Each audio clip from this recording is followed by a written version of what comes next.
Sa herë binin diskutime rreth ndotjes të lumenjve, Erzeni ishte shembulli i parë që merrej parasysh. Pas vitet 90, me zhvillimin e zonave urbane pranë shtratit të lumit Erzen, kemi një shtim tej normave të ndotësve të ndryshëm. Mund përmendim ato kimike, si pesticidet ndryshme, apo deri tek derdhja pa kriter e inerteve. Pra nga një ranë ne kemi gërmim dhe prishjet shtratit lumit për të përdorur në industrinë e ndërtimeve, po gjithashtu kemi dhe derdhjen e inerteve të tjera, të cilat e dyfishojnë, le të themi, atë ndotje. Nga ana tjetër ka të bëjë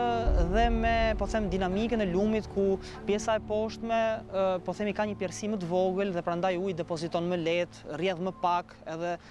detyrimisht edhe përqendrimi i ndotësve në atë zonë është më i madh. Pra kemi këto dy faktorë, të cilat mbivendosen me njëri tjetrin dhe kalojmë tek një ndotje tej normave. Banorët e zonës, personat pa përgjegjshëm,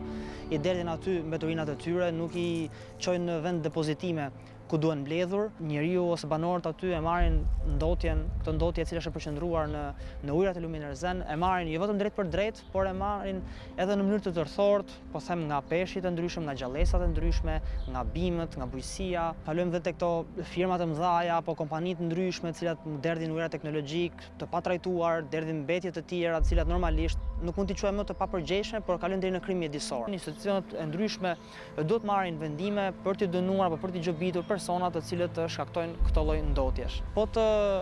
dëgjosh më të rriturit, brezin e prindërve apo të gjyshëve, tregojnë historisë ku në Erzen apo në lumenj të tjerë laheshin, kalonin kohë të bukur e tjera, gjë të cilën sot ne nuk mund ta bëjmë. Pra, ne kemi trashëguar një pasuri, se shpesh herë themi që Shqipëria ka një pasuri shumë të madhe me ujërat, është ndër vendet me, po themi, prurje të mëdha ujore në Europë, ama një pasuri e ndotur nuk ka asnjë lloj vlere. Prandaj ne duhet që t'i mbrojmë këtë pasuri ujore që kemi, ndërto edhe Erzeni, padyshim se është një nga lumenjt më të ndotur, dhe për t'ju lënë më pas edhe brezave të tjerë. Po themi që në periudhën e tranzicionit janë bërë gabime të mëdha, normalisht,